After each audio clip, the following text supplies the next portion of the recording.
So it just got much easier to keep track of companies and quickly understand how they work. For me personally, one of the big problems that I've always had is updating a spreadsheet, something like this, something like this, every earnings call. And basically just going through the presentations, going through the transcript, and going through the SEC filings, and just updating this set of metrics. So this is for Tesla, and right here we have revenue, net income, and GAAP and non-GAAP, and very specific Tesla metrics. And what I'm going to show you is how easy this how easy it is to use this tool to just keep track of all this stuff, like almost automatically. And what I'm going to do here is I'm going to connect our AI, and we're going to build out this Tesla dashboard. So first of all, uh, we can basically search for any company we like. Here's another company, um, and we can see all these custom metrics. But for now, we're gonna focus on Tesla. So let's go back to Tesla. Here we go. Add this to our watch list, and we're gonna go over here. Okay, so we have we're tracking the 16,698 standalone metrics, and we have an AI here that's going to help us add those to our dashboard in various ways. So for starters, let's just get some of the basics.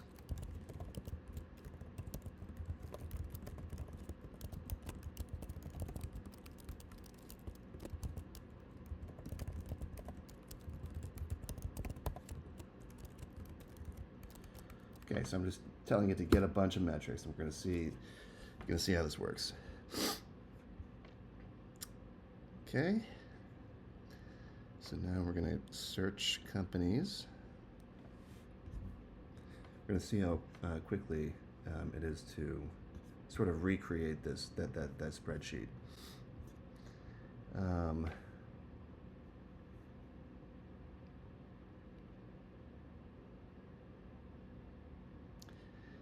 Okay. Now, what it's doing is it's listing XBRL facts. This is a super lightweight MCP endpoint that allows the AI to just explore at a high level what metrics are available. So we got revenues. Okay, so we could accept this, and that's going to appear in our dashboard. We have net income, earnings per share diluted, so we got that, good.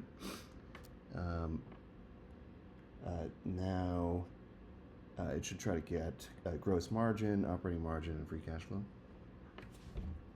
So we'll just wait for this.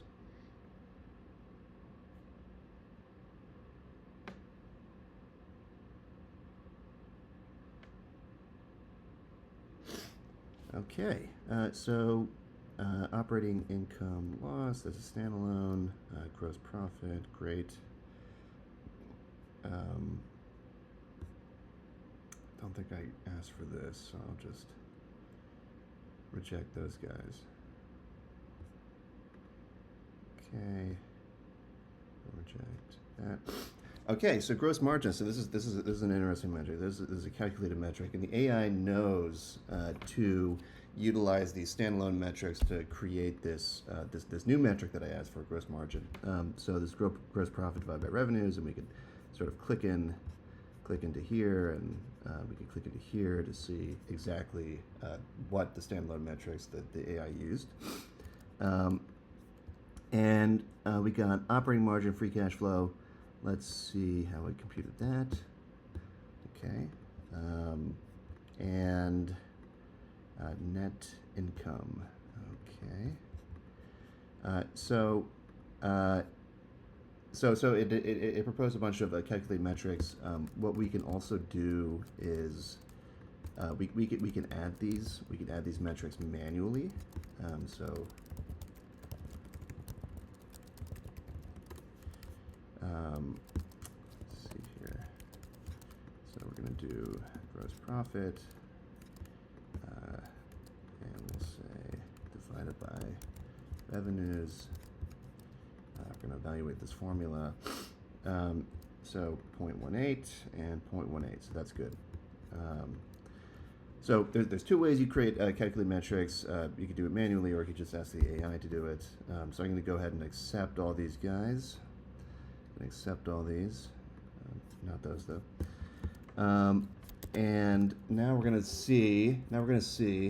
If we can get some of these more tricky metrics. So let's look at full self-driving.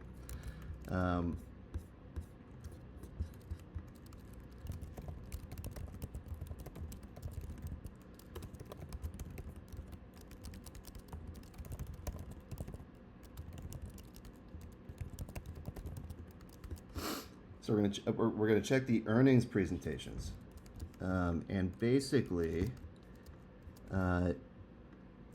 here's what I'm hoping it's going to scrape. Let's just look at one of these earnings presentations. Full self-driving is it's mentioned in this graph, which is a little tricky to keep track of over time. You basically have to open up every presentation, look at the graph, and match the and just extract that data point from the picture. And we're going to see that the AI can just kind of do this all for you and go through quarter by quarter over the course of years, and just very easily get that information and show you how it changes over time. Okay, so gathered all this stuff. So it's saying that it's estimating the cumulative self-driving miles driven. In addition to the actual value that it parsed, it also includes the context surrounding that value. So what it says here is, it says page 8 shows the supervised miles driven. It shows you the page of the earnings presentation. So units are in billions, and then it got this going all the way back to 2024. Of course, I could update it with 2023 numbers. It's not a big issue. And yeah, so hopefully that makes everybody's life a little bit easier to keep track of Tesla. Enjoy.